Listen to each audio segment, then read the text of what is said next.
के लेक्चर में क्या देखने वाले? ज्योग्राफी का फर्स्ट लेक्चर है। नाम क्या है इसका? क्षेत्र अध्ययन। क्या है? क्षेत्र अध्ययन। क्षेत्र मतलब कोई भी इलाका होने दो, कुछ भी, भारत का क्षेत्र होने दो, विश्व का क्षेत्र होने दो, कहीं का भी। जब क्षेत्र अध्ययन का मतलब क्या होता है? पहले जब आप कहीं पर घूमने जाते हो तो सबसे पहले उस इलाके की, उस क्षेत्र की जानकारी प्राप्त करते हो। बिना वहां जाकर भी जानकारी, जाते समय या तो जानकारी प्राप्त करते हो या तो उसके पहले ही। जैसे अभी हम लोग पिकनिक जब गए थे, कहां गए थे पिकनिक में? Wait enjoy. तो अब वेट एंजॉय के बारे में पहले हमने क्या देखा था? वीडियो देखा था। तो समझो वेट एंजॉय क्या अपना क्षेत्र है, क्षेत्र है नहीं पर समझो क्षेत्र है। पर फिर वेट एंजॉय के बारे में हमने पूरा डिटेल में देखा। हाँ, यहाँ पे इतना स्लाइड है, ऐसा इतना पूल है, वेव पूल है, ये महाराष्ट्र का, सब मुंबई का सबसे बड़ा वेव पूल है, ये है वो है, दुनियादारी हमने पढ़ लिया। अगर वेट एंजॉय को मैं क्षेत्र बोलूं तो हमने जो वीडियो देखा उसके द्वारा हमने क्या किया? अध्ययन किया। और कभी कभी क्या होता है, आपके पास इतना टाइम नहीं है, आप जाते जाते उसका अध्ययन करते रहते हो। क्या करते हो? जाते जाते अध्ययन करते हो। मतलब आप जिस क्षेत्र में जाते हो उस क्षेत्र को देखते हो, परखते हो, वहां के वस्तुओं का इस्तेमाल करते हो, फिर इसी को हम क्या कहते हैं? क्षेत्र अध्ययन कहते हैं। आपके इस चैप्टर में भी यही है। समझो हम लोग भी क्षेत्र अध्ययन के लिए निकल रहे हैं। मैं आपका टीचर हूं, आप मेरे स्टूडेंट हो, और हम सब निकल रहे क्षेत्र अध्ययन के लिए। अब कहां कहां निकलेंगे देखते हैं कि देखो, राहुल की कक्षा के सभी विद्यार्थी और विद्यालय के सभी अध्यापक उस्मानाबाद जिले के नलदुर्ग से रायगढ़ जिले के अलीबाग की ओर क्षेत्र अध्ययन हेतु निकले हैं। ये सब महाराष्ट्र का इलाका है। रायगढ़ हो गया, नलदुर्ग हो गया, अलीबाग हो गया, ये सब घूमने का अच्छा खासा इलाका है। मैं भी गया हूं, अलीबाग वगैरह, रायगढ़ वगैरह गया हूं। तो आपको भी आज लेके चलते उधर ही, थोड़ा ध्यान देते क्या है। तो हम सब बस में बैठ गए क्षेत्र अध्ययन किया। क्या पैदल जाओगे उतना रायगढ़ इधर से? नहीं। तो हम सब बस में बैठे और हम सब किधर निकल रहे? रायगढ़, नलदुर्ग और अलीबाग। ये सब घूमते जाएंगे। अभी आपको भी कुछ मालूम नहीं है, मुझे भी कुछ मालूम नहीं, समझो आपको भी कुछ नहीं मालूम और मुझे भी कुछ नहीं मालूम है। इस यात्रा के लिए विद्यालय ने राज्य परिवहन निगम की बस ली है। बोलते हैं कि इस यात्रा के लिए हमने क्या किया? गवर्नमेंट के बस को बोला भाई हमको भी मदद करो। राज्य गवर्नमेंट की जो बस थी उसको हमने बोला कि चलो भाई आओ और हमारे स्टूडेंट्स को ऐसे ऐसे जगह घूमने जाना है। ठीक है, आगे देखते हैं। बोलते इस क्षेत्र अध्ययन हेतु राहुल और उसके मित्रों ने अध्यापकों के निर्देशों के अनुसार नियोजन किया है। मैंने आपको क्या बोला? नियोजन करना है आपको। बेटा मैंने बोला आपको कैमरा लेना है, आपको पेंसिल लेना है, आपको बुक लेना है, आपको बहुत सारी बोलते हैं ना किताबें लेके रखनी है, चश्मा लेके रखना है, पानी का बोतल लेके रखना है, खाना पीना लेके रखना है, सब कुछ लेके चलना है। ये मैंने आपको बोला, आपने मस्त भर भर के तैयार हो गए। मैंने ये नहीं बोला बेटा वहां खाना मिलने वाला है, वहां पहाड़ पे कोई खाना नहीं देने वाला है, कोई बना के रखेगा नहीं, बंदर लोग बना के नहीं रखेंगे भाई आ रहे चलो इनके लिए खाना बना के रखते हैं, ऐसा कुछ भी नहीं है। आपको मैंने बोला जो जो सामान मैंने आपको बोला और आप सब लोग ने उस सामान को अपने बैग में भर लिया। नियोजन कर लिया सब लोग ने? किया क्या? जैसे समझो निकल रहे हैं तो हाँ हाँ हूं करो, भर लिए? आगे देखते हैं। फिर क्या हुआ? हम जानेंगे कि नलदुर्ग से अलीबाग की यात्रा के दौरान क्या क्या जानने वाले। भू आकृति जानने वाले। भू आकृति मतलब, भू मतलब जमीन, आकृति मतलब उसका आकार। किस किस प्रकार की जमीन हमें दिखने वाली है, किस इस आकार की, वो किस शेप में है, वो आकृति हम देखेंगे। उसके बाद मृदा, कितने प्रकार की मिट्टी है वहां पर। आने वाले लेक्चर में आपको बताऊंगा भारत में 5 प्रकार की मिट्टी पाई जाती है। मेनली भारत में 5 प्रकार की मिट्टी, सबसे इंपॉर्टेंट जो है 5 प्रकार की मिट्टी पाई जाती है। वैसे तो पता नहीं कितना है, पर जो सबसे मुख्य है कितनी है? 5। भारत में सबसे ज्यादा अगर कोई मिट्टी पाई जाती है तो जलोढ़ मिट्टी पाई जाती है। कौन सी मिट्टी? जलोढ़। सर जलोढ़ मिट्टी होता क्या है? तो जलोढ़ मिट्टी नदियों के द्वारा बहाए गए अवशेषों से निर्माण होता है। जब नदी, कहीं नदी आपको मालूम है पर्वत से निकलती है, कहीं भी ऊंचाई से निकलती है तो जब स्पीड में निकलती है अपने साथ पर बोलते ना कि पत्थर को, चट्टान को, मरे हुए इंसान को, जानवर को, सड़े हुए पत्तियों को, पेड़ों को, पौधों को, सबको तोड़ ताड़ के बहाकर अपने साथ लाती है और जिस जगह पर उसे निक्षेपित करती है, विसर्जित करती है, उस इलाके में और जिस इलाके में बहकर वो नदी जाती है वहां पर जलोढ़ मिट्टी का निर्माण होता है। तो भारत में सबसे ज्यादा जलोढ़ मिट्टी पाई जाती है। समझ में आ रहा है? ये एक पहला प्रकार है और बाकी का तो आगे वाले में देखेंगे। ये अभी जरूरी था इसलिए मैंने आपको बता दिया। वनस्पतियां, हमें पहले उस इलाके में जाने के टाइम ये देखना है भाई जमीन कैसा है, कोई ऊपर है, कोई नीचे, कहां पहाड़ है, कहां पठार है, कहां पर्वत है। उसके बाद भाई मिट्टी कौन सी है, उसके बाद वनस्पतियां कैसी है भाई, किसी कहीं पर आम का पेड़ है तो कहीं पे बबूल का पेड़ है, कहीं पे बेर का पेड़ है, कहीं अलग अलग वनस्पतियां हैं।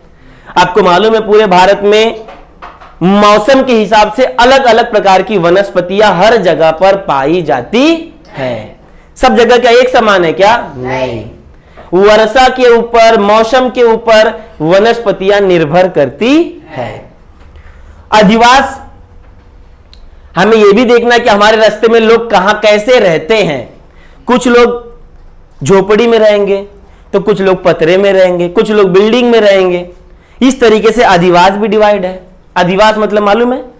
अधिवास मतलब जहां लोग रहते हैं, कैसे कौन से पोजीशन में लोग रहते हैं।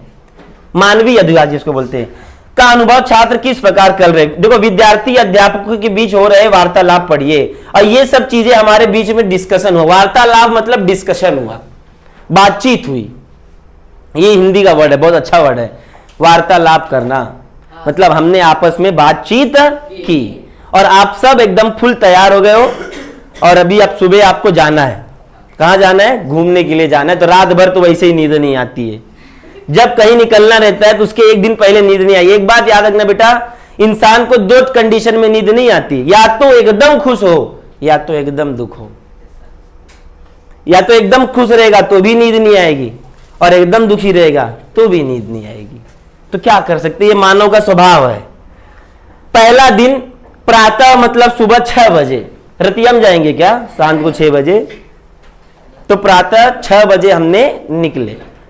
देखते क्या है, अध्यापिका, यहां अध्यापिका नहीं अध्यापक है। मैं अध्यापक हूं आपका, अध्यापिका नहीं। तो ठीक है, अब हम नलदुर्ग से सोलापुर की ओर जा रहे हैं। कहां से कहां जा रहे भाई? नलदुर्ग से सोलापुर की ओर। बेटा इस चैप्टर से 2 नंबर का क्वेश्चन आता है, कंपलसरी है, तो ध्यान से सुनो बोर्ड में। तो हम कहां से कहां जा रहे भाई? नलदुर्ग से सोलापुर की ओर। सोलापुर के पास हम जलपान और पुणे में सिंहगढ़ के पास हम दोपहर का भोजन करेंगे। मैंने टीचर ने पहले ही बोल दिया भाई सोलापुर पहुंचेंगे तभी जाके कुछ नाश्ता पानी होगा। जलपान करना मतलब नाश्ता पानी करना। हिंदी में अरे शुद्ध हिंदी का इस्तेमाल किया है भाई, जलपान। तो नाश्ता पानी कहां होगा? सोलापुर में। उसके पहले अगर किसी ने मिनका तो मुंह फोर उठेगा तुरंत ही। हाँ समझ में आ रहा है? तो जलपान कहां होगा बेटा? सोलापुर में। उसके पहले कोई मिनकेगा नहीं। और अगर किसी को भूख लगा तो जाके हम रायगढ़ में ही खाना खाएंगे, ये हमारा निर्देश है। इसके पहले बस रुकेगा नहीं। सिंहगढ़, सिंहगढ़ है क्या? ठीक है सिंहगढ़। जब हम लोग निकले थे यहां क्या नाम है वेट एंड जॉय निकले थे तो कुछ लोगों को रास्ते में आ गया सर जाना है। अब बताओ उनके लिए बस रुके तो वो जाएं फिर आए। छोटे बच्चे हो गए सब। सर ने कुछ नियोजन किया नहीं पर हमने नियोजन करेंगे। मैंने आपको बोला नाश्ता कब होगा? सोलापुर में। पर हमारे लिए सोलापुर बोलापुर नहीं है, रास्तों में नाश्ता हो गया। जो मिल रहा है बस हबड़ हबड़ हबड़ हबड़ खाते चलो। पर यहां नियोजन है। नाश्ता कहां? सोलापुर। खाना कहां? सिंहगढ़ में। कहां पर? सिंहगढ़। ठीक है आगे देखते हैं। आप पूरी यात्रा के दौरान रास्ते के दोनों ओर निरीक्षण कर निम्नलिखित बिंदुओं के आधार पर अपने अवलोकन अपनी कॉपी में लिखिए। मैंने आपको बोला है बेटा आप पूरे रास्ते का निरीक्षण करोगे। सोना नहीं है। मेरे जैसे लोग बस में सो जाते कहें कि हमको उल्टी आती है तो हमारे बस का निरीक्षण नहीं तो पूरा उल्टी है कर डालूंगा। पर आप लोग निरीक्षण करोगे, मैं सोऊंगा आप निरीक्षण करोगे। मैंने आपको पहले ही गाइडलाइन दे दिया है। आपको पूरे रास्ते भर का निरीक्षण करना है। क्या निरीक्षण करना है? और उसके अवलोकन को अपनी कॉपी में लिख, जो आपको दिखता है उसको अपने बुक में लिखना है। तो अभी आप लोग में से सर हम लोग क्या देखेंगे, क्योंकि गांव और निकलते कोई कुछ भी करते हुए बैठ दिख गया तो सर खेत में कोई बैठा है सर उसका भी अवलोकन करें कि ये कर रहा है, क्या भरोसा है क्या किसी का? नहीं भरोसा है। जंगल विंगल में पहाड़ पेड़ पे कोई कुछ भी कर सकता है बाबा। तो फिर एक किसी स्टूडेंट ने पूछा, वो लास्ट बेंचर होते ना, वो डेंजर होते, बोलते सर मैडम हम क्या देखें वो भी तो बता दो। तो बोलते पहले भू आकृति देखो, आप जहां जा रहे हो उस जमीन की शेप कैसा है, कोई ऊपर है कोई नीचे है, पठार है पर्वत है, क्या है वो देखो। जलाशय देखो, कहां पर नदी है कहां पर क्या है, समुद्र रहेगा समुद्र भी देख लो, नदी है झरना है नहर है क्या है वो देखो। जहां पर जल है वो देखो। वनस्पतियां, कैसी प्रकार की वनस्पतियां, कौन से प्रकार के पेड़ हैं आपके रास्ते में। उसके बाद बोलते हैं मिट्टी हो गई, कृषि हो गया, मानव अधिवास हो गया, अधिवासों का प्रतिरूप हो गया। मृदा मतलब मिट्टी हो गई। उसके बाद बोलते हैं कि कृषि कैसा हो रहा है, खेती कौन सी हो रही है। कहीं हर जगह का एक ही प्रकार की खेती होती है, नहीं, अलग अलग खेती होती है। फिर बोलते हैं मानव का अधिवास कैसा, बस्तियां कैसी हैं, और अधिवास के प्रतिरूप, वो लोग रहते हैं तो अधिवास के भी प्रतिरूप होता है। कोई कोई कहीं कहीं पर अलग अलग जगह पर बैठे रहते हैं, एक घर यहां दूसरा घर वहां तीसरा घर वहां चौथा घर यहां, कोई एकदम लाइनिये से लगे रहते घर। तो उस तरीके से आपको डिवाइड करना है कौन से प्रकार का अधिवास किस जगह पर है। इतना क्लियर हुआ? किसी को कुछ डाउट है? अब निकले क्या? आपको पता चला क्या अध्ययन करना है? हाँ राहुल ना, चित्र कौन सा, क्या ये ना? नहीं सर, चित्र के ऊपर लिखा हुआ है। चर्चा कीजिए। यदि आप इस अध्ययन यात्रा में शामिल हो रहे होते तो आप क्या तैयारी करते? मान लीजिए अध्यापकों ने इस अध्ययन का नियोजन आपको करने के लिए कहा है, तो वही तो मैंने बोला है। चलो ठीक है, देखते हैं। अब राहुल नाम का एक लड़का था, बोलता है मैडम जी यहां कहीं उतार चढ़ाव वाली भू आकृति है, तो कहीं समतल भूमि है, कहीं कहीं खेती भी दिख रही है। राहुल बोल दिया, बोलता है मैडम जी कहीं कहीं पे कहीं उतार है तो कहीं चढ़ाव है, कहीं पहाड़ है तो कहीं ढलान है, और कहीं कहीं पर खेती भी दिख रही है। मैडम ने बोला नहीं, राहुल नाम की लड़के ने सब कुछ देख लिया। क्लियर हुआ इतना? किसी को कुछ डाउट है? अब देखो साक्षी क्या बोल रही है। अरे बाप रे, साक्षी भी आ गई। साक्षी क्या बोल रही है? रास्ते के किनारे छोटे छोटे घर है, चाय की दुकानें हैं, ढाबे हैं, पेट्रोल पंप है एवं अन्य दुकानें भी दिख रहे हैं। अब साक्षी भी बोल रही है कि मैडम जी जहां मैं देख रही हूं कहीं कहीं ढाबा, उसको खाना ही दिख रहा है, पहले चाय की दुकान दिख रही है, पेट्रोल पंप दिख रहा है और अन्य दुकानें भी दिख रही है। तो मैडम बोली देखो चाय दिख रहा है, चल पिला देती हूं चाय। अध्यापिका मीना आप बताइए। नहीं, साक्षी और राहुल से नहीं मैडम का मन भरा, तो बोल रही है किसको बताने के लिए? मीना को। मैडम क्या आप ढलान वाले रास्ते से जा रहे हैं क्या हम? अब मीना क्या बोल रही है? नहीं, हाँ मैडम जी हम कौन से रास्ते से जा रहे हैं, ढलान वाले कि चढ़ान वाले? ढलान मतलब जो नीचे जाए, चढ़ान मतलब जो ऊपर जाए। अध्यापिका अब क्या बोल रही है? सही कहा। अब हम बालघाट पर्वत श्रेणी के दक्षिण में, बालघाट पर्वत श्रेणी सह्याद्री पर्वत के पूर्व में फैली एक शाखा है। श्रेणी किसे कहते हैं? देखो पर्वत और पर्वत श्रेणी, बेटा एक बात याद रखना, अगर पर्वत एक है तो इसे पर्वत कहेंगे, और श्रेणी है तो बहुत सारा। मैंने बताया था क्या ये? इसे हम पर्वत श्रेणी कहते हैं, मतलब पर्वतों का समूह है। दिख रहा है ये कैसा है? तो सह्याद्री पर्वत, बहुत इसके ऊपर हम डिटेल में पढ़ेंगे आने वाले लेक्चर में। सह्याद्री जो पर्वत है इसे हम पश्चिम घाट भी बोलते हैं। जब आप पढ़ोगे ये भारत का, देखो ये पार्ट देखा है भारत का, ये वाला हिस्सा इधर महाराष्ट्र है, यहां से गुजरात से कन्याकुमारी तक सह्याद्री पर्वत फैला हुआ, जिसे हम पश्चिम घाट बोलते हैं। क्या बोलते हैं? पश्चिम घाट। बेटा सह्याद्री पर्वत 1600 किलोमीटर का इलाका है, 1600 मीटर का है वो। कितना? 1600 किलोमीटर, सॉरी 1600 किलोमीटर लंबा पहाड़ है। कितना? 1600 किलोमीटर, जो कि गुजरात से, महाराष्ट्र से लेकर के पूरा कन्याकुमारी तक फैला हुआ है। क्या बोलते हैं इसे? सह्याद्री पर्वत। क्या बोलते हैं? सह्याद्री पर्वत। दूसरा नाम क्या है? पश्चिम घाट। क्या नाम है दूसरा? पश्चिमी घाट। किसी को कुछ डाउट? आगे देखो, दिए गए मानचित्र और बाहर की भू आकृति को देखते रहिए और भू संरचना में दिखने वाले परिवर्तन को आसानी से देख सकते हैं। जो मैप दिया हुआ है और जो बाहर का जो संरचना दिख रही है, संरचना मतलब स्ट्रक्चर, उसका आपको अध्ययन करना है। अब मुझे घर और उनके प्रतिरूपों के कौन बताएगा? मैडम क्या बोल रही है कि चलो ठीक है, तुमने जंगल, तुमने खाने पीने का सामान देख लिया, तुमने जला बोलते ना कि खेती भी देख ली, अब क्या बताना है आपको मुझे? घर कैसा है, घरों का स्ट्रक्चर कैसा तुमको दिख रहा है। एक घर है, 100 घर है, 500 घर है, 1 करोड़ घर है, कैसा दिख रहा है वो हमको बताओ। किसने बोला? मैडम जी ने। किसने? मैडम जी। अब लो, अब सूरज जी आ गए। क्या नाम है इनका? सूरज जी। अरे मैडम जी, ग्रामीण भागों में रास्तों से सटे हुए घर एक पंक्ति में हैं, पंक्ति में। सूरज जी ने देख लिया तुरंत है। क्या बोले कि गांव में, ग्रामीण मतलब गांव, गांव में जो घर है एक लाइन में है। कैसे है? एक लाइन में। इन घरों की दीवारें पत्थर और मिट्टी की बनी है। अरे जब गांव है तो किसका बनेगा? पत्थर और मिट्टी का।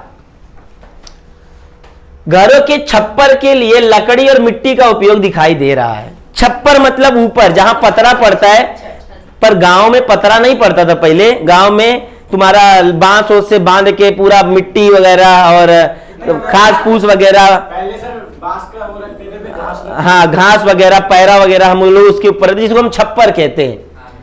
तो सूरज जी ने क्या बोला? मैडम जी ने पूछा जैसे कि भाई घर कैसा है बताओ, तो सूरज जी ने बोला देखो मैडम जी, जब हमने गांव वाले इलाकों को देखा तो वहां पर घरवा कैसा दिख रहा है? एक लाइन में दिख रहा है। और जो घर है वो कैसे बने हैं? मिट्टी और उसका छप्पर पे बहुत सारे पैरा वगैरह, कुश वगैरह, जो भी मन करा वो फेंक फाक दिए और मस्त घर बनाए हैं। अब देखो रेणुका क्या बोल रही है, रेणुका पढ़ो इसको। इस क्षेत्र में अधिकांश जगह पर घास दिखाई दे रही है। मैडम जी क्या बोल रही है? मैडम जी यहां पर ज्यादा करके हमें क्या दिख रहा है? घास। क्या दिख रहा है? घास, जो सूखी है और कुछ स्थानों पर निष्पर्ण वृक्ष दिखाई दे रहे हैं। बोलते घास तो दिख रहा है पर कैसा है? पूरा सूखा है। और कहीं कहीं पे ऐसे पेड़ दिख रहे हैं जिसके ऊपर पत्ती ही नहीं है। निस मतलब नहीं, पर्ण मतलब पत्तियां। ऐसे भी पेड़ दिख रहे हैं जहां पर, जिस पेड़ पर कोई भी पत्ती नहीं है। किसी कुछ डाउट है इसमें? रेणुका देख ली? तो मैडम जी ने बस पूछा ही है कि अधिवास देखो। सूरज ने पहले ही बता दिया, एक लाइन में घर है गांव में, और उसका घर कैसे बना हुआ है? मिट्टी का और पत्थर से। उसके बाद रेणुका भी रह नहीं पाई, वो भी बोली। रेणुका ने क्या बोला कि यहां पर मैडम जी घास तो दिख रहा है पर वो भी कैसा है? सूखा है। और कुछ ऐसे भी पेड़ दिख रहे हैं जिनके पास पत्ती नहीं है, सिर्फ आग मारने की देरी है, स्वाहा हो जाएगा। अब अध्यापिका भी बोली, सूरज रेणुका सही उत्तर। अध्यापिका भी बोल रही है सही उत्तर। ऐसे घरों वाले अधिवास रेखी अधिवास कहलाते हैं। जब कोई घर एक लाइन में हो तो उसे कौन सा अधिवास कहते हैं? रेखी अधिवास। तो रेखी अधिवास किसे कहते हैं? जब कोई, मेरे साथ, जब कोई घर एक लाइन में हो तो ऐसे अधिवास को रेखी अधिवास कहते हैं। जब कोई घर एक सीधी पंक्ति में हो तो ऐसे अधिवास को रेखी अधिवास कहते हैं। क्लियर हुआ? आगे देखते हैं। बोलते हैं कि रेखी, यह हमने 7वीं कक्षा में सीखा है। आपने कौन सी कक्षा में सीखा है? 7वीं। इन घरों की लकड़ी मिट्टी के छत वाले घर कहते हैं। ये घर में लकड़ी वगैरह, मिट्टी वगैरह, ईंट वगैरह, घास वोस फेंक फाक के अपना घर बनाते हैं। यहां की वनस्पतियां शुष्क प्रदेश की पर्णपाती प्रकार की है। शुष्क मतलब सूखा, शुष्क मतलब सूखा, और पर्णपाती प्रकार की है। पर्णपाती मतलब जो ऐसे पौधे, ऐसे पेड़ जो समय आने पर अपनी पत्तियां गिरा देते हैं, उसे पर्णपाती वन कहते हैं। 12 महीने में एक न एक बार वो पत्ते गिरा देंगे। हाँ, क्या बोल रहे कौन? पढ़ेंगे, जंगल के प्रकार के बारे में पढ़ेंगे, हम टेंशन मत लो। पतझड़ वन, सदाबहार वन, पर्णपाती वन, ये वन वो वन सब पढ़ेंगे। भारत में कहां पाया जाता है, कैसे पाया जाता है, कितना बारिश चाहिए। भारत में सबसे ज्यादा पतझड़ वन पाए जाते हैं। कौन से वन? पतझड़ वन। जिस इलाके में 100 सेंटीमीटर से अधिक बारिश और 200 सेंटीमीटर से कम बारिश होती है, ऐसे इलाकों में पतझड़ वन पाए जाते हैं। पढ़ेंगे चौथे चैप्टर में, बट अभी मैं बता दूंगा तो क्या मतलब, अभी सब अब मैं बता दूं। सब देखो बेटा, वर्षा को या तो सेंटीमीटर में मापते हैं या तो मिलीमीटर में मापते हैं। वर्षा को मापने की इकाई क्या है? या तो सेंटीमीटर या तो मिलीमीटर। एक बात याद रखना, 1 सेंटीमीटर बराबर 10 मिलीमीटर होता है। 1 सेंटीमीटर बराबर 10 मिलीमीटर। एक चीज हमेशा याद रखना, और मैंने क्या बोला था? 100 सेंटीमीटर बोला था, तो कितना मिलीमीटर हो गया? 1000 मिलीमीटर। बेटा ये थोड़ा डाउट रहता है सभी बच्चों को, इसको क्लियर करके रखना। जहां पर सेंटीमीटर दिया हुआ है, अब आप बोलोगे सर 100 सेंटीमीटर मतलब बहुत कम लग रहा है। नहीं, जब सेंटीमीटर को मिलीमीटर में बदलोगे तो 1000 मिलीमीटर वर्षा होती है। जहां पर 1000 मिलीमीटर वर्षा 1000 से ज्यादा और 2000 से कम वर्षा होती है, ऐसे प्रदेश में कौन से वन पाए जाते? पतझड़ वन। समझ में आ रहा है? ये पढ़ेंगे टाइप्स ऑफ वन में, हम जब पढ़ाया जाएगा तो मैं आपको बताऊंगा। पहले मैं सब पहले ही बता देता था, फिर मेरे को ऐसा लगा ये गलत है, आप पहले नहीं बताना चाहिए, जब वो आए तब बताओ तब सही है। ठीक है, पर अभी आपको मैं थोड़ा बहुत जानकारी सी, ये आया तो इसलिए मैं बता रहा हूं। पर्णपाती वन दूसरा कोई वन नहीं है, यही पतझड़ वन ही है।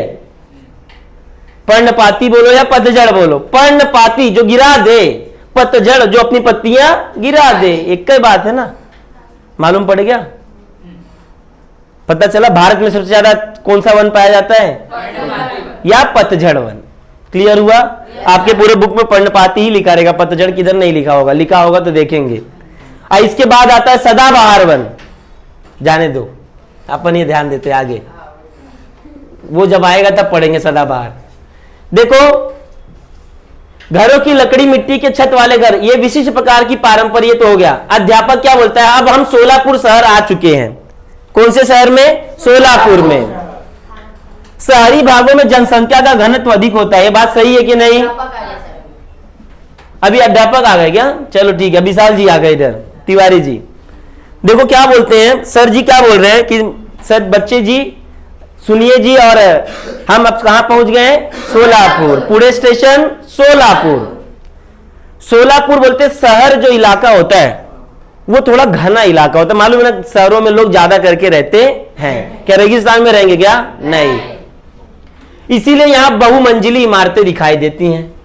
बहुमंजिली, मझली नहीं, मंजिली, एक के बाद एक फ्लोर, एक के बाद एक फ्लोर, बहुत सारे फ्लोर वाली इमारतें दिखाई देती हैं। अब शुद्ध हिंदी दिया हुआ है, क्या करें? बहुत लोग मंजिली को मझली पकड़ लेंगे। मझली कहां से आ गया इधर ही, नहीं तो सजरी पकड़ लेंगे।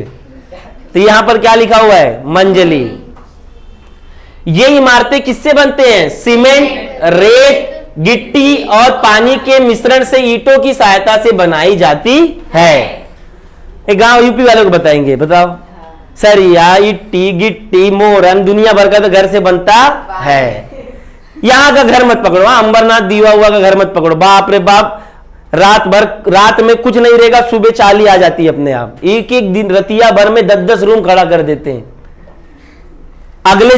अगले दिन पेंट मार के घर तुरंत बिक जाता है। बोलो, अब गुस्से में कोई एक लात मार दे, दीवार वाल सब गिर जाए। मेरे भाई ने गुस्से में आके बस एक मुक्का मारा था, मेरे को मारने आया था, मैं हट गया था, मुक्का लग गया था, ईटा बाहर आ गया था दीवार का। अब सोच लो इतना मजबूत घर होता है, एक रात में घर खड़ा हो रहा है, 10-10 घर खड़ा हो रहा है, तो क्या मजबूत होएगा बताओ। बिल्डिंग खड़ी होती है तो ज्यादा खुदाई भी नहीं करते अंदर। देखो एक बात याद रखना बेटा, अगर आपको आगे जाना है तो सबसे पहले आपको आपका बेस स्ट्रांग करना पड़ेगा।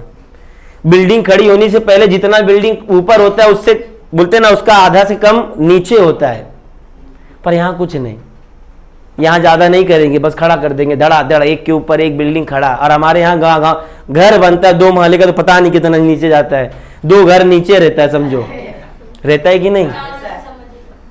पर यहाँ का घर, यहाँ के घर देखो, यहाँ पर बोला भी है सीमेंट मिट्टी, बेटा जो वो आप लाते हो ना, वो जिसको आप लोग अरे भूसा बोलते हो, यहाँ भूसा बोलते हैं। अरे वो भूसा नहीं रहे, सही भूसा है वो, नदी उदी जहां से बहती वही नीचवा से लेके आते हैं और उसी को सीमेंट में मिला के डाल हम लोग लगाते हैं घर में। और गांव में क्या होता है, मोरन होता है, रेती होती है, ये रेती नहीं होती है, भूसा होता है, सच्ची भूसा होता है। क्वालिटी देखो, शहरों में रास्तों के किनारे मॉल है, बड़े होटल है, अनेक सुविधाएं से युक्त दुकानें होती हैं। मॉल तो होता ही, मॉल सब गए हो ना। मॉल क्या होता है, जहां सब सामान वामान, वहां थोड़ा सा रौनक दौनक होता है, चारों तरफ लाइट एसी फेसी लगी होती है सब। मैं तुमको बताऊं, जिंदगी में पहली बार एक बार मॉल में गया था, जब 9वीं में था मैं। ड्रीम्स मॉल है भांडुप में, मेरे दोस्त लोग ने पहली बार मुझे लेके, जैसे ही अंदर गया ना पूरा एसी, मैं बोला कहाँ आ गया भगवान में, जन्नत उन्नत है क्या है। सही बोल रहा हूं, पहली बार जिंदगी में जहां जाऊं भाई क्या कर सकते, बोला यही जन्नत है। तो मैं जब ये भी करने जाता तो वही मॉल में जाता था, वॉशरूम वगैरह हरदम मॉल में। मेरा कॉलेज बाजू में ही था स्टेशन के ना, तो जब भी कुछ भी वॉशरूम लगा तो कॉलेज में नहीं जाने का, कहाँ जाने का, क्योंकि भाई एसी लगा है ना वहां, तो बचपना था। तो मॉल है, और क्या क्या है, बड़े बड़े होटल और अनेक सुविधाएं से युक्त दुकानें होती है। विद्यार्थी शहरों भागों की भिन्नता का निरीक्षण करने लगे। बोलते अब विद्यार्थी लोग होशियार थे, उनके विद्यार्थी पढ़े लिखे थे लग रहा है। हमारे यहां तो बोलेंगे वो देखो कौन जा रहा है, मजा ले लेंगे। सोलापुर शहर से बाहर जाती अध्यापकों ने राहुल को जलपान के पैकेट विद्यार्थियों को बांटने के लिए कहा। जैसे ही मैंने आप लोग कहां पर नाश्ता करेंगे, सोलापुर। अब नाश्ता का टाइम हो गया है, तो उन्होंने फटाफट जलपान कर लिया। विद्यार्थियों ने जलपान किया। अब आती हमारी अध्यापिका मैडम जी। अब हम सोलापुर शहर से बाहर निकल रहे हैं, बच्चों आसपास की खेती देखिए, आप जो देख रहे हैं उसको लिखिए। अब सोलापुर से बाहर निकल रहे, मैडम जी बोली, और आप लोग फटाफट खेती वगैरह का निरीक्षण करिए। विद्यार्थी रास्ते के दोनों ओर निरीक्षण करते हैं और अपनी कॉपी में लिखते हैं। विद्यार्थी यह कार्य काफी देर तक करते रहते हैं। सावित्री बाई आ गए, देखो यहां पर सावित्री जी। मैडम जी मुझे यहां हरे भरे खेत दिखाई दे रहे हैं, इन्हीं को दिखा सबसे पहले। मैडम जी हमें क्या दिख रहा है, हरे भरे खेत। नलदुर्ग के पास फसलें झाड़ी की तरह थी और कहीं कहीं पर ही गन्ने की खेती थी, पर यहां तो सभी जगह गन्ने ही गन्ने हैं। बोलते जब नलदुर्ग से निकले तो वहां पर पेड़ झाड़ी पेड़ बड़ा होता है, झाड़ियां छोटी होती है, छोटे छोटे झाड़ियां दिख रही थी, और जहां देखो वहां गन्ने की खेती ही हो रही थी। गन्ना मतलब उकुड़, यही बोलते ना, ऊख बोलते, क्या बोलते हो, ऊख। आगे देखते, हाँ दलहन और तिलहन दो चीजें होती है। वो दलहन मतलब दाल वाली चीजें, जैसे उड़द हो गया, मूंग हो गया, मसूर हो गया, और आपका मटर हो गया, सोयाबीन नहीं आएगा, अरहर हो गया, ये सब। वो दलहन मतलब वो चीजें जिससे दाल मिले हमें, वो दलहन। और तिलहन वो चीजें जिससे तेल निकले। जैसे तेल किससे निकलता है, मूंगफली से निकलता है, हाँ सरसों से निकल, तो ये सब चीजें तिलहन है। तो ये दो चीजें हैं, दलहन जिससे दाल मिल जाए और तिलहन जिससे तेल मिल जाए। सिंपल। किसी को कुछ डाउट है? मेरे को भी बहुत डाउट होता है दलहन तिलहन में, तो मैंने दलहन दाल, तिलहन तेल, क्लियर, समझा? मूंगफली को मत लगा देना दलहन में, अध्यापिका क्या बोलती है? सही। हाँ तिलान में आएगा ना वो। हाँ, मूंगफली तिलहन में आता है बेटा। मूंगफली से तेल होता है, मूंगफली का तेल, सेंग का तेल खाते हैं ना मराठी लोग। हम लोग नहीं खाते, हम राई का तेल खाते हैं। हम भी राय का खाएंगे। हम लोग मीठा दे। नलदुर्ग के पास हमने मूंग, उड़द एवं अन्य प्रकार के दलहन की खेती देखी। आ गया देखो यहाँ पर, मूंग की खेती, उड़द की खेती वगैरह हमने देखी। अरहर को क्या बोलते हैं? तूर दाल। तुअर दाल। बेटा यूपी साइड में जल्दी तुअर दाल होता नहीं है, होता है पर लिलगैया खा जाते हैं सब। आएंगे खा के चले जाएंगे, ऊपर का पंखुड़िया खा के चले जाएंगे, बाद में पता चला कुछ हुआ ही नहीं है। होता है, मौसम वहां भी अच्छा है दालों के लिए। वहाँ पे ज्यादा मटर। हाँ, पर सबसे बोलते ना वो जब तक रहेंगे तब तक खा नहीं सकते। और सबसे ज्यादा दालें भारत में मध्य प्रदेश में होती हैं, सबसे ज्यादा, जिसे हम पल्स बोलते हैं। हाँ, सबसे ज्यादा मध्य प्रदेश में दाल वगैरह होता है, बहुत बढ़िया दाल वहां पे होता है, खेती अच्छी होती है दाल की। और यूपी में सबसे ज्यादा अच्छी खेती किसकी होती है? गेहूं की। किसकी? गेहूं की। इतना तो पता ही होना चाहिए। अब यहाँ सभी जगह मुख्यतः गन्ने की खेती हो रही है, क्योंकि यहाँ सिंचाई की सुविधा। बेटा गन्ना की खेती वही होती है जहां सिंचाई हो। मेरे गांव में भी होती है गन्ना, में भी गन्ना की खेती करते हैं हम लोग। गन्ने की खेती वही कर सकता है जो सिंचाई के साधन हो। शांत रहो। जहां पर सिंचाई के साधन हो वहीं पर गन्ने की खेती हो सकती है। गन्ना बेटा ये व्यापारिक खेती में आता है। कृषि भी, अभी कृषि कर रहे सर। कृषि 3 प्रकार का होता है, एक निर्वहन, एक व्यापारिक, एक झूम। 3 प्रकार की खेती होती है। मेरे को ध्यान में नहीं आया, अब भी ध्यान में आया, मेरे को ये भी बताना चाहिए। मुझे क्या बताना चाहिए मुझे वो भी नहीं मालूम है, वो आ गया तो बता दूंगा। खेती भी 3 प्रकार की होती है बेटा। कृषि 3 प्रकार की होती है। पहली कृषि निर्वहन कृषि, दूसरी कृषि व्यापारिक कृषि, तीसरी कृषि झूम। निर्वहन वह कृषि होती है जिसके द्वारा किसान फसल को उगाता है और खुद ही खा लेता है, निर्वहन करता है अपने जीवन का, अपने फैमिली का, तो उसे निर्वहन खेती कहते हैं। मेरे घर में जैसे होता है, हम बेचते नहीं है फसल, इतना है नहीं कि बेच दे, खेती करो और खा लो, तो उसे कौन सी खेती कहते हैं? निर्वहन। अब आता है व्यापारिक। व्यापारिक भी करते हैं हम। गन्ने की खेती करना व्यापारिक कृषि है, उसको गन्ने की खेती करो डायरेक्ट बेच दो, ये व्यापारिक। कपास की खेती करो डायरेक्ट बेच दो, व्यापारिक। आलू का आता नहीं है पर ठीक है, जो बेचते हैं उनके लिए है, वैसा वो ऑफिशियली व्यापारिक नहीं है। नील की खेती होती है। नील मालूम है? कपड़े में जो नील डालते हैं, नील, नील उजाला नील, नहीं मालूम? उसकी खेती भी होती है, नील की खेती होती है, वो भी है। तंबाकू की खेती होती है, वो भी क्या है? व्यापारिक खेती है। ये सब बेटा व्यापारिक खेती में आता है। व्यापारिक खेती मतलब उसकी खेती इसीलिए होती है क्योंकि उसे हमें क्या करना है? बेचना है। तो पहली खेती कौन सी थी? दूसरी खेती कौन सी थी? अब आता है तीसरा नंबर, थर्ड नंबर पे आता है झूम कृषि। ऐसे झूम कृषि लगभग आदिवासी लोग करते हैं। कौन करते हैं? आदिवासी लोग। क्योंकि ऐसे लोग एक जगह पर खेती नहीं करते, आज करेंगे यहां, कल वहां, परसों वहां। जिस तरीके से आज करेंगे, यहां की पावर खत्म हो गई मिट्टी की तो अलग जगह, उपजाऊनेस जिसको बोलते हैं। क्या बोलते हैं? उपजाऊ। जैसे जैसे जहां जहां वो अलग अलग जगह पर जाते हैं, अलग अलग जगह पर खेती करते हैं। ऐसी खेती को हम क्या कहते हैं? झूम खेती।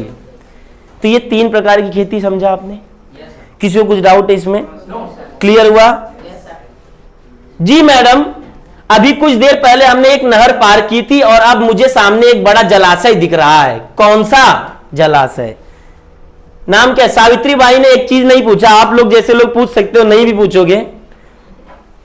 सर नहर और जलाशय में अंतर क्या है? नहर किसे कहते हैं, जलाशय किसे कहते हैं? बेटा नहीं, नदी क्या होती है, नहर क्या होता है? नदी क्या है, नहर क्या है, जलाशय क्या है? तीनों बताओ अब।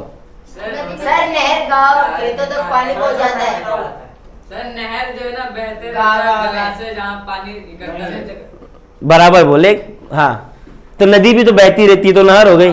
सर नदी से नदी एक बड़े पैमाने पे बहती है ना, नहर छोटे पैमाने पे। हाँ बराबर है, पर एक अच्छे से अगर बताया जाए, तुम सही बोले, गलत नहीं बोले, बट थोड़ा सही क्लियरफाई क्या करे। खेती के लिए यूज करते हैं। हाँ, तो नदी भी तो बेटा खेती के लिए यूज होता है। नदी का पानी कितना लंबा आप लोग सब सही बोल रहे हो, बस एक लाइन आपको बोलना है उसमें। नहर जो होता है वो प्रकृति के द्वारा निर्मित नहीं होता, वो मानव निर्मित होता है। वही तो सर बोल रहा हूँ वो हाँ, तो नहर जो होता है वो मानव निर्मित होता है, और उसका नहर बनाने का मुख्य कारण ही सिंचाई होती है। और नदियां प्रकृति द्वारा निर्मित होती, हम नदी को बनाते नहीं, यही डिफरेंस है। कुछ लोग नहर को नदी बोल देंगे, नदी को नहर बोल देंगे, हो गया सत्यानाश। तो नदी नहर में फर्क पता चल रहा है। नहर वो है जो इंसानों के द्वारा बनाया जाता है, और बनाने का कारण क्या है? सिंचाई। और नदी प्रकृति के द्वारा निर्मित होती है, उससे भी सिंचाई होती है। अब आता है जलाशय, जहां पर जल रहता है, स्टोर करके रखते हैं, जलाशय। बांध क्या होता है? Dam sir, dam. वो तो इंग्लिश में बांध क्या होता है बेटा? बांध का दो काम से इस्तेमाल होता है। जब नदी के ऊपर बांध बना दिया, पानी को रोक करके बांध बना दिया, इसका उपयोग क्या है? दो काम के लिए होता है। या तो बिजली निर्माण होगा, या तो जब समय आएगा तब। या तो खेती की सिंचाई के लिए पानी को स्टोर किया जाता है, या पीने के पानी को स्टोर किया जाता है। जैसे बदलापुर डैम है, वहां पर पानी को रोक के रखा जाता है। समझ में आया? नदी क्या है, नहर क्या है, जलाशय क्या है, और बांध क्या है? नहर को खुद से खोदते हैं। हाँ, नहर को मानव निर्मित बनाया जाता है, मानव के द्वारा निर्मित किया जाता है। गांव में बरहा जानते हो? जब टिबुल चलता है तो बरहा बनाते हैं, वो नहर ही है, समझ लो। नहीं मालूम? गांव में ऐसे खेत में सिंचाई के लिए बराबर बरहा बनाते जाते, फिर वहीं से पानी जाता है, मस्त। नहीं देखिए तुम? मैं वो हम लोग उसी में नहाते थे। पाइप आ गया ना, पाइप लेके जा। देखो ये यहां से पानी निकल रहा है, तो मैं यहां से ऐसा रास्ता बना दूंगा ऐसा, और फिर जाके यहाँ पे खेत में चला जाता था। ये पानी यहाँ से ऐसे ऐसे करके यहाँ आती, इसी को नहर बोलते हैं। सर ये बहुत टाइम लगता था, अभी पाइप आ गया। अभी पाइप आ गया है। क्लियर हुआ ये? नहर समझा? आगे मैं बढ़ूं? आगे देखो बेटा, अध्यापकों ने बस चालक को इंदापुर के पास के रास्ते के किनारे बस रोकने के लिए कहा। सभी विद्यार्थी बस से उतरे और अध्यापक के पास जाकर खड़े हो जाए। देखो बेटा, ये तो अच्छा अनुशासन बच्चे हमारे यहाँ नहीं। हमारे वहां जैसे ही टिकू, क्या नाम था उसका, वेट एंड जॉय, जैसे ही उतरे, जैसे लग रहा है उनको क्या हो गया, वेट एंड जॉय इधर आओ, बुला रहा है सर, कूद जाएंगे भाई, दिखता भी नहीं है। हम लोग भी था, मेरे को भी जब हम लोग स्लाइड पे जा रहे थे तो हम लोग भिड़ गए थे, 2-3 लोग धड़ाधड़। पहले मैं भिड़ा, मेरे को तो अनहरी आई थी, फिर मेरे स्टूडेंट 2 लोग भिड़ गए। मेरे को, मैं इधर भिड़ा तो 1-2 स्टूडेंट इधर भिड़ा, एक को इधर ही फूट गया सीधा। तो इस प्रकार से जहां नजर हटी तो दुर्घटना। अध्यापिका देखो क्या बोलती है, मैडम जी आपके पास एक मानचित्र देखिए। मैडम जी क्या बोलती है? आपके पास एक क्या है? मानचित्र। जैसा कि उसमें दिखाया गया है, आपके दाईं ओर भीमा नदी है। नदी कौन सी है? भीमा। उजनी बांध का जलाशय दिख रहा है। देखो बेटा ध्यान से सुनो, इन्होंने क्या बोला? भीमा नदी पर बांध दिख रहा है और उस पर जलाशय है। उस जलाशय का नाम क्या है? उजनी। जलाशय का नाम क्या है? उजनी बांध। तो बेटा आप जलाशय और बांध में किसी को डाउट नहीं है ना? मैंने बता दिया था पहले ही, जलाशय मानव निर्मित होती है और इसका उपयोग खेत सिंचाई के लिए होता। जलाशय वह जगह होती है जहां पर पानी स्टोर करके रखा जाता है। नहर वो जगह होती है जो मानव निर्मित होती है और इसका मेन उद्देश्य क्या है? सिंचाई। वो गलती से निकल गया। ठीक है, समझ में आया? भीमा नदी, इस बांध के पानी का उपयोग पीने के लिए होता है। ये जो बांध बना है, मैंने बोला ना, बांध का इस्तेमाल 2 चीजों के लिए होता है, 3 चीजों के लिए। या तो बिजली निर्माण होगा, या तो पानी पीने के लिए इस्तेमाल होगा, या तो सिंचाई के लिए होगा। सब बिजली कैसे निर्माण होता है? पानी की वजह से, पानी के सर पानी ऐसा खोलते, जोर का गिरता है नीचे, वाल हाँ, तो जैसे ही पानी, बराबर, सब स्कॉलर है इस साल के बच्चे, मतलब तो वो बिजली पानी से ही बिजली बनता है। जब वो ऊपर से गिरता है एकदम फोर्स में। हाँ, बराबर, वो लोग का ही सुनने में आ रहा है तो अच्छी बात है। तो अभी ध्यान से सुनो, इधर सुन लो इधर।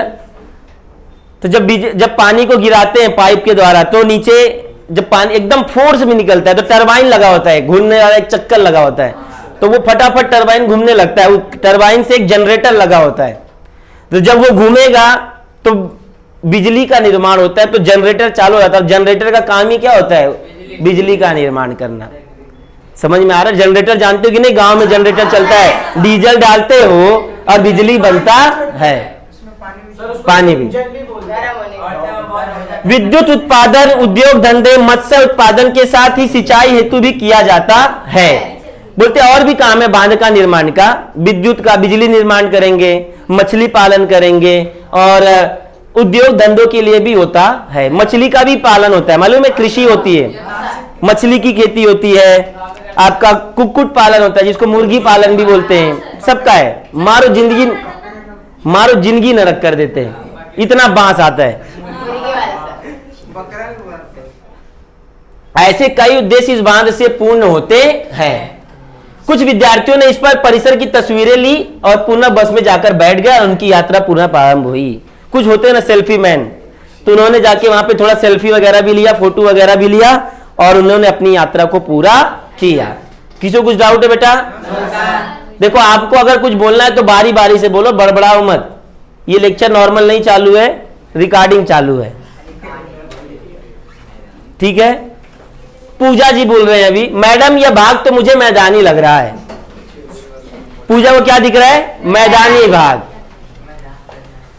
अध्यापिका, हाँ अब हम मैदानी क्षेत्र से गुजर रहे हैं। पहला कौन सा क्षेत्र था? ढलान। अब कौन सा क्षेत्र है? मैदान।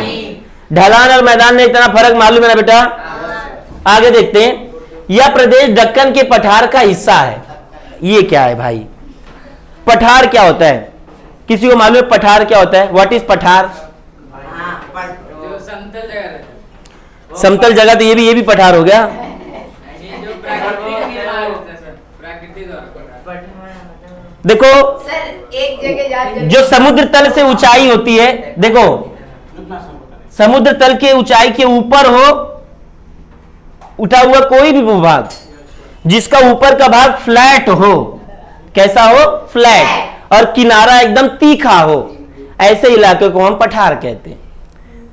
पर्वत कैसा होता है? उसका इलाका, उसका कोन के आकार का होता है, उसकी में पिक होती है। क्या होती है? पिक। पर पठार जो होता है उसका ऊपर का भाग कैसा होता है? समतल। समुद्र तल से उठे हुए किसी भी जमीन का हिस्सा और उसका ऊपर का भाग कैसा हो? फ्लैट हो या समतल हो, ऐसे इलाके को हम पठार कहते हैं। और ये क्या है? पर्वत क्या है? समुद्र तल से ऊंचाई पर उठे हुए कोई भी भूभाग जिसका ऊपर का भाग शंकुनमा हो। कैसा? शंकुनमा, उसे हम क्या कहते हैं? पर्वत। पहाड़ अलग होता है, पर्वत भी अलग है, पहाड़ भी अलग है और पठार भी अलग है। प से ही नाम है सबका, प से पर्वत, प से पठार, प से पहाड़।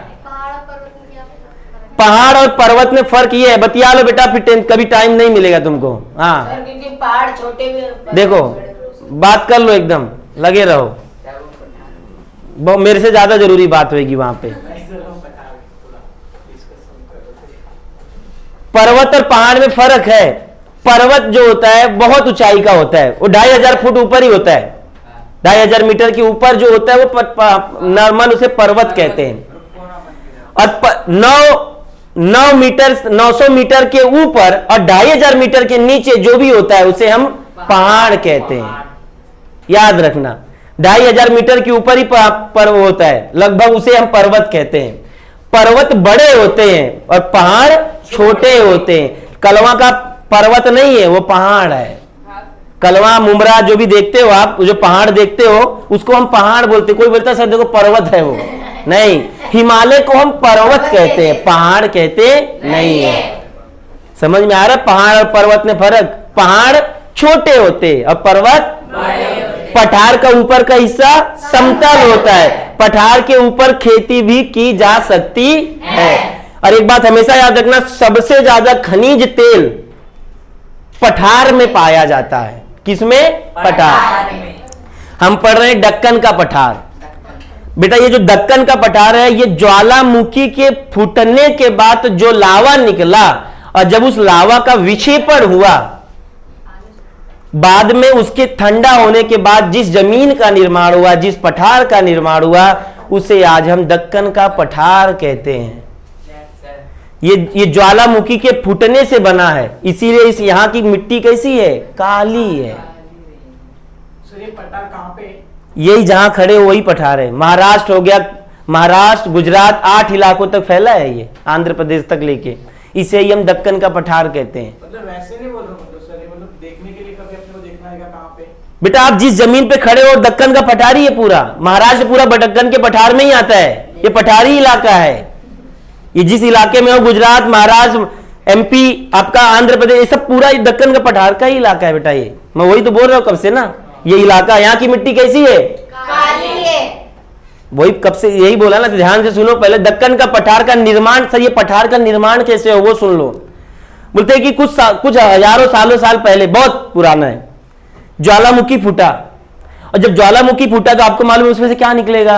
लावा। और जब लावा निकला तो वो जमीन पर विक्षेपित तो होगा ही, जब जमीन पर विक्षेपित हुआ तो वो धीरे धीरे सूखने से इस दक्कन के पठार का निर्माण हुआ है। इसीलिए मैंने बोला पठार में सबसे ज्यादा खनिज तेल पाया जाता है।